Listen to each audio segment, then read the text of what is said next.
दोस्तों, किसी ने ठीक ही कहा है कि उनके साथ जरूर रहो जिनका वक्त खराब है, पर उनका साथ छोड़ दो जिनकी नीयत खराब है। आज की कहानी एक लड़के की है। एक 24 साल का लड़का जो कि एक जमींदार के यहाँ नौकरी करता था। उसके माँ बाप इस दुनिया में नहीं थे। जिंदगी बड़ी कठिनाइयों में बीत रही थी। वह जाता था, रोज पैसे कमाकर घर आता था, खाना बनाता था, खाता था और सो जाता था।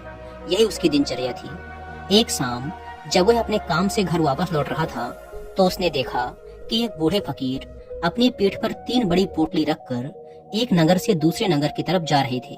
वो देखने में काफी बूढ़े लग रहे थे और वो काफी देर से ऐसे ही सफर कर रहे थे और आखिरकार कुछ दूर और चलने के बाद वह चलते चलते थक कर एक पेड़ के नीचे आकर बैठ गए।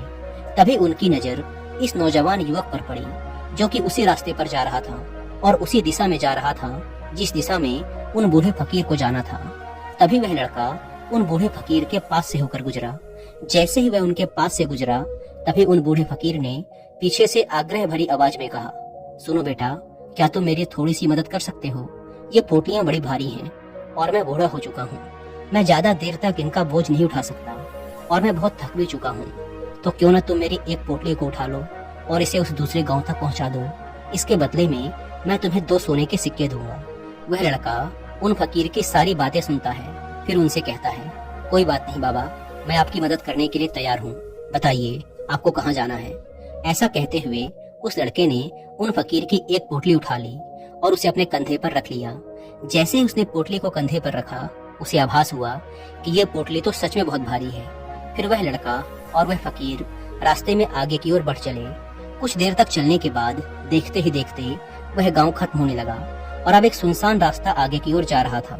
वे दोनों अपने रास्ते पर मस्त होकर आगे की ओर बढ़ रहे थे। जब वे भीड़ से पूरी तरह से अलग हो गए तब वह लड़का उन फकीर से कहता है कि बाबा, इस पोटली में आखिर ऐसा क्या रखा है जिससे यह पोटली इतनी भारी है? इस पर वह फकीर बाबा जवाब देते हुए कहते हैं कि कुछ नहीं बेटा, बस इसमें कुछ तांबे के सिक्के भरे हुए हैं, इसीलिए यह इतना भारी है। उन फकीर की यह बात सुनकर वह लड़का मन ही मन सोचने लगा, लगता है ये बाबा जरूर कोई व्यापारी हैं, तभी तो इतने सारे तांबे के सिक्के साथ लेकर चल रहे हैं। लेकिन तभी उसके मन में एक विचार आया, मुझे इन सब से क्या मतलब, मुझे तो सिर्फ इस पोटली को दूसरे गांव तक पहुंचाना है। जैसे उसके मन में यह विचार आया, उसने तांबे के सिक्कों का ख्याल अपने मन से निकाल दिया और मस्त होकर मार्ग में आगे की ओर बढ़ने लगा। चलते चलते कुछ और समय बीता और वे दोनों एक नदी के किनारे आ पहुंचे। वह लड़का काफी हट्टा कट्टा था और काफी चुस्त और तंदुरुस्त भी था, इसीलिए वह बिना ज्यादा सोचे उस नदी में उतर जाता है। परंतु वह फकीर अभी भी किनारे पर ही खड़े थे। यह देख वह लड़का उन फकीर से कहता है, क्या हुआ बाबा, क्यों रुक गए? आइए, हमें इस नदी को पार करना होगा, तभी तो हम उस गांव तक पहुंच पाएंगे। इस पर वह फकीर उस लड़के से कहते हैं, मैं जानता हूँ बेटा कि हमें यह नदी पार करनी ही होगी, पर जैसा कि तुम देख ही रहे हो, मैं अब बूढ़ा हो चुका हूँ, इसीलिए ये 2-2 पोटलियां एक साथ लेकर यह नदी पार नहीं कर सकता। इसमें अगर मेरा पैर फिसल गया तो फिर मैं आगे का सफर कैसे पूरा करूंगा? क्या तुम मेरी एक पोटली और ले सकते हो? मैं तुम्हें इसके बदले भी 2 सोने के सिक्के और दूंगा। इस पर वह लड़का मुस्कुराते हुए उन फकीर से कहता है, बाबा, अब आप मुझे शर्मिंदा कर रहे हैं। अगर आप मुझे सोने के सिक्के ना भी दें तब भी मैं आपका कार्य अवश्य करूंगा। मैं आपको उस दूसरे गाँव तक अवश्य पहुँचाऊंगा। इस पर वह फकीर मुस्कुराते हुए कहते हैं, बेटा, तुम तो बड़े ही भले आदमी मालूम पड़ते हो। इतना कहकर उन्होंने वह दूसरी गठरी भी उस लड़के को थमा दी। जब उस लड़के ने वह दूसरी गठरी अपने कंधे पर रखी तब उसे यह गठरी भी बहुत ज्यादा भारी लगी, किंतु उसने वहाँ पर कुछ नहीं कहा। जैसे तैसे उन दोनों ने वह नदी पार की। नदी पार करने के बाद बातों ही बातों में उस लड़के ने उन फकीर से कहा, बाबा, आखिर इस दूसरी गठरी में क्या है, क्योंकि यह भी बहुत भारी है। इसका उत्तर देते हुए बाबा कहते हैं, बेटा, इस गठरी में चांदी के सिक्के हैं, इसीलिए इस गठरी में भी काफी वजन है। उन फकीर की ये सारी बातें सुनकर अब उस लड़के का दिमाग तेजी से काम करने लगा था। वह सोचने लगा, एक गठरी में तांबे के सिक्के हैं और दूसरी में चांदी के। ऐसा लग रहा है जैसे ये फकीर बाबा बड़ी दूर से आ रहे हैं और इन्होंने अपनी सारी जमीन जायदाद बेचकर यह सिक्के इकट्ठा किए हैं, इसीलिए तो यह इतना धन साथ लेकर चल रहे हैं। लेकिन वह लड़का उन फकीर बाबा से कुछ भी नहीं कहता और वे दोनों चुपचाप मार्ग में आगे की ओर बढ़ते चले जाते हैं। कुछ देर चलने के बाद आगे फिर एक सुनसान रास्ता आता है। उस सुनसान रास्ते पर आते ही उस नौजवान लड़के के मन में तरह तरह के विचार उठने लगे। वह सोचने लगा, अरे यह तो सुनसान रास्ता है। अगर मैं ये सिक्के लेकर यहाँ से भाग जाऊं तो ये फकीर भला कब तक मेरे पीछे भागेंगे। मुझे नहीं लगता कि ये मुझे कैसे भी पकड़ पाएंगे, और यहाँ कोई है भी नहीं जो इनकी मदद कर पाए। और वैसे भी ये बहुत सारे सिक्के हैं, मैं इनसे एक अच्छी दुकान खरीद सकता हूँ और खुद का व्यापार भी शुरू कर सकता हूँ। और वैसे भी ये बूढ़ा फकीर अब इस धन का क्या करेगा, इससे अच्छा तो मैं ही इसे ले लेता हूँ। वो लड़का ये सब सोच ही रहा था कि तभी उसे खुद पर आश्चर्य हुआ।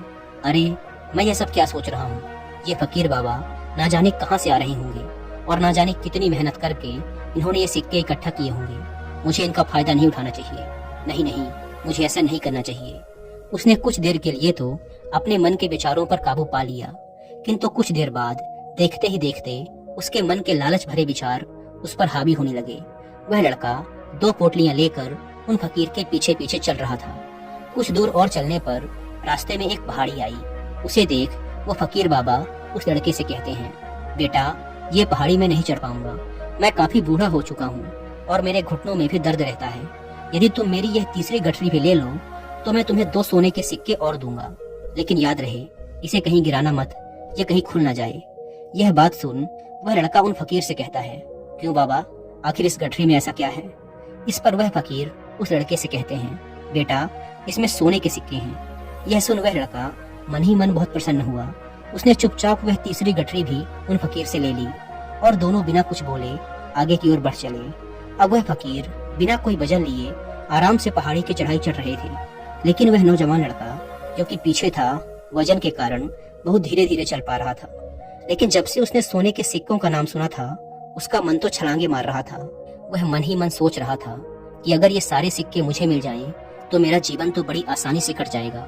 वैसे भी ये फकीर तो बूढ़े हो चुके हैं, भला इन्हें इतने धन की क्या आवश्यकता, इनका जीवन तो वैसे भी कट ही चुका है। मैं एक काम करता हूँ, ये सारा धन लेकर यहाँ से भाग जाता हूँ। लड़के के मन में अनगिनत विचार चल रहे थे। लड़के का मन अब उसकी बुद्धि पर पूरी तरह से हावी हो चुका था। उस लड़के का मन अपनी बात को सही साबित करने के लिए उसे कोई भी तर्क दे रहा था। और तभी उसके मन में एक और विचार उठा, और अब की बार वह लड़का यह सोच रहा था कि लगता है ये फकीर बाबा कोई चोर हैं, नहीं तो इनके पास इतने सारे सोने के सिक्के कहाँ से आए। अगर ये कोई व्यापारी होते तो ये इस तरीके से पैदल यात्रा तो नहीं करते, और अगर इनके पास इतना सारा धन था तो ये कोई न कोई साधन भी अवश्य करते। लगता है ये कोई चोर है, और चोर का धन चोरी करने में भला कौन सी बुराई। यह सोचता हुआ वह लड़का अब काफी तेजी से ऊपर की ओर चढ़ रहा था, और देखते ही देखते वह फकीर से आगे भी निकल गया। वह यह सोच रहा था कि जैसे ही इस पहाड़ी की चढ़ाई खत्म होगी और ढलान आएगी, मैं इन तीनों पोटलियों को लेकर भाग जाऊंगा, जिसके बाद ये सारा धन मेरा हो जाएगा और मेरी गरीबी भी हमेशा हमेशा के लिए खत्म हो जाएगी। मेरे पास बहुत सारा धन होगा, फिर मैं जो चाहूंगा वो कर पाऊंगा। ये सब सोचते सोचते वो पहाड़ी की चोटी पर पहुंच गया, और अब ढलान का रास्ता शुरू होने वाला था। तभी वह लड़का उन फकीर की नजरों से बचता हुआ तीनों गठरियां लेकर तेजी से भागता हुआ आगे निकल गया। अब उसे अपना शरीर बहुत हल्का महसूस हो रहा था, जैसे कि उसे उन तीनों गठरियों का वजन तक न मालूम पड़ रहा हो। काफी देर तक दौड़ते भागते, लोगों की नजरों से बचते बचाते वह सुनसान रास्तों से होता हुआ किसी तरह अपने घर पहुंचा। उसकी खुशी का कोई ठिकाना नहीं था। उसने सोचा, क्यों ना मैं जल्दी जल्दी इन सभी पोटलियों से सारे सिक्के निकाल कर उन्हें कहीं छुपा दूं। यह सोचकर जब उसने गठरी खोली तो पहली गठरी में उसे जंग लगे हुए लोहे के सिक्के मिले। यह देखकर उसे अपनी आंखों पर विश्वास नहीं हुआ। इस पर उसने तुरंत ही दूसरी गठरी भी खोल डाली। इस पर भी उसे जंग लगे हुए लोहे के सिक्के ही मिले। यह सब देखकर वह लड़का बड़ा हैरान हुआ। उसने मन ही मन कहा, आखिर यह सब क्या हो रहा है। उन फकीर ने तो मुझसे कुछ और ही कहा था। अब उसने वह तीसरी सोने वाली गठरी खोली, उसमें भी लोहे के जंग लगे सिक्के ही निकले। यह देखकर वह लड़का बड़ा क्रोधित हुआ। आखिर उन फकीर ने मुझसे झूठ क्यों कहा। उन्होंने ऐसा क्यों कहा कि एक गठरी में तांबे के सिक्के हैं, दूसरी में चांदी के और तीसरी में सोने के। वह यह सब सोच ही रहा था कि तभी उसकी नजर उस गठरी के अंदर पड़े एक पत्र पर पड़ी। उसने तुरंत वह पत्र उठाया और पढ़ने लगा। उस पत्र में लिखा था, यह पूरा नाटक एक ईमानदार व्यक्ति की खोज करने के लिए रचा गया है। मैं इस राज्य का राजा हूँ, मेरी कोई संतान नहीं है, इसीलिए मैंने यह षड्यंत्र रचा है ताकि मैं अपने राज्य से किसी एक ऐसे ईमानदार व्यक्ति की खोज कर सकूं जो मेरे बाद इस राज्य का राजा बन सके और राज्य भार को संभाल सके। और इस राज्य भार को वही संभाल सकता है जो पूरी तरह से ईमानदार हो, जिसके मन में किसी प्रकार का कोई लालच ना हो। पत्र पढ़ते ही वह लड़का जोर जोर से चिल्लाने लगा और अपना सिर पकड़कर बैठ गया। वह यह जानता था कि अगर वह अपने मन के विचारों पर नियंत्रण कर लेता तो उसका जीवन बदल सकता था, लेकिन अफसोस कि वह अपने मन के विचारों पर नियंत्रण नहीं कर पाया। दोस्तों, महात्मा बुद्ध कहते हैं कि विचार ही सब कुछ है। जैसा हम सोचते हैं वैसे ही बन जाते हैं। इसीलिए हमारा सबसे बड़ा दुश्मन भी हमें उतना नुकसान नहीं पहुंचा सकता जितना कि हमारे मन के ये अनियंत्रित विचार पहुंचा सकते हैं। महात्मा बुद्ध कहते हैं कि अपने मन को ध्यान से देखो। हमारे मन में जो विचार चलते हैं वही विचार शब्द बनते हैं और विचार ही कर्म के रूप में प्रकट होते हैं। बार बार दोहराने पर कर्म आदत में बदलता है और समय के साथ धीरे धीरे यह आदतें हमारे चरित्र का गठन करती हैं और आगे चलकर यही चरित्र हमारे भाग्य का निर्माण भी करता है। इसीलिए हमारा अपने विचारों के प्रति सजग रहना बेहद आवश्यक है। हमारा जागरूक रहना बेहद आवश्यक है। हमारा इस पर ध्यान देना जरूरी है कि हमारे मन में किस तरह के विचार उठ रहे हैं। आगे महात्मा बुद्ध कहते हैं कि कमजोरी हमेशा छोटे विचार से शुरू होती है। छोटा विचार एक बीज की तरह होता है और अगर समय रहते इस विचार रूपी बीज को नष्ट न किया जाए तो यह छोटा सा विचार बहुत ही जल्द एक विशाल वृक्ष का रूप ले लेता है और हमारी बुद्धि की सोचने और समझने की क्षमता को पूरी तरह से नष्ट कर देता है। इसीलिए जब हमारे मन में पहली बार कोई गलत विचार जन्म ले तभी उसे जड़ से उखाड़ देना चाहिए, अन्यथा वह बहुत ही जल्द एक विशाल वृक्ष का रूप ले लेगा और हमें किसी न किसी गलत राह पर ढकेल ही देगा। फिर हम चाह कर भी उसे रोक नहीं पाएंगे। लेकिन अब प्रश्न ये उठता है कि हम अपने मन के विचारों को कैसे नियंत्रित करें। हमारा मन तो इतना शक्तिशाली है, इतना चंचल है कि वह किसी न किसी तरीके से हम पर हावी हो ही जाता है। हम चाह कर भी उस पर नियंत्रण नहीं रख पाते। इस प्रश्न के उत्तर में महात्मा बुद्ध हमें दो बातें बताते हैं। पहली बात, सही इरादा विकसित करो।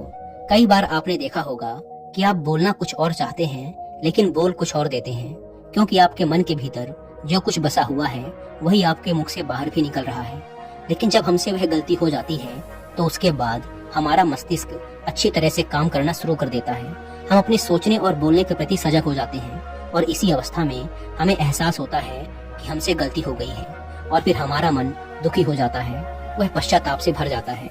और इस दुख और पश्चाताप से बचने के लिए महात्मा बुद्ध हमें सही इरादा विकसित करने के लिए कहते हैं। और ऐसा करने के लिए जब भी आप कोई कार्य करने जा रहे हो तो सबसे पहले आपको स्वयं से पूछना चाहिए कि जो कुछ भी मैं करने जा रहा हूँ इसके पीछे मेरा इरादा क्या है।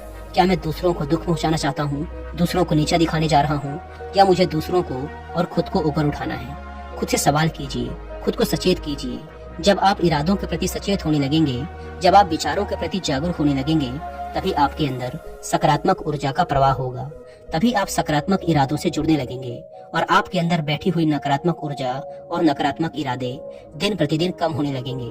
परंतु स्मरण रहे, आपको यह हर दिन करना होगा और आपको हमेशा इस बात का ध्यान रखना होगा कि आपको केवल अच्छा सोचना है और आपके इरादे हमेशा सही होने चाहिए।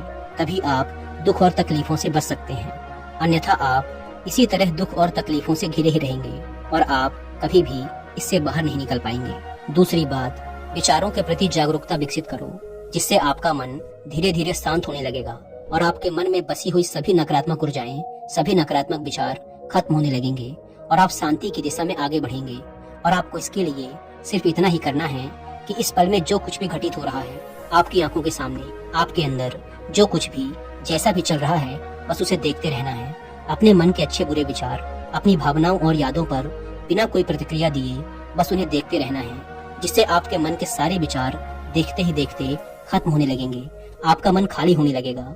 इसके बाद आप न केवल नकारात्मक विचारों से बच सकते हैं, बल्कि आप बहुत सी दुख और तकलीफों से भी दूर रह सकते हैं। इसीलिए तथागत बुद्ध कहते हैं कि जो स्वयं को देखता है वही सबसे बड़ा तपस्वी है।